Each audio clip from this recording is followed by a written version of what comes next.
പ്രശ്നങ്ങൾ വന്നാലും നമ്മൾ എപ്പോഴും അതിനെ നെഗറ്റീവായി കാണാതെ എല്ലാം പോസിറ്റീവായി എടുക്കുക.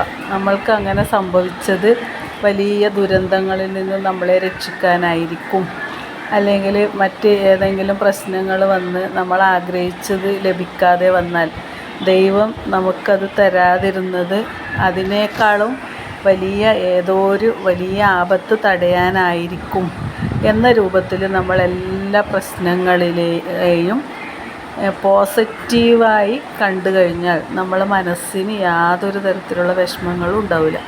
അപ്പോൾ എല്ലാം നമുക്ക് സംഭവിക്കുന്നതെല്ലാം നല്ലതിന്, സംഭവിച്ചതും നല്ലതിന്, സംഭവിക്കാൻ പോകുന്നതും നല്ലതിന് എന്ന രൂപത്തിൽ നമ്മൾ എല്ലാ പ്രശ്നങ്ങളെയും എടുക്കുക. അല്ലാതെ ആ പ്രശ്നങ്ങളിൽ നമ്മൾ അതിൻ്റെ കൂടെ നിന്ന് ഇങ്ങനെ തളരാതെ ആ പ്രശ്നങ്ങളെ നെഗറ്റീവ് വശങ്ങൾ എടുക്കാതെ അതിനെ പോസിറ്റീവായി നോക്കിക്കാണാൻ സാധിച്ചു കഴിഞ്ഞാൽ നമുക്ക് യാതൊരു തരത്തിലുള്ള മാനസിക സംഘർഷങ്ങളും ഉണ്ടാവില്ല.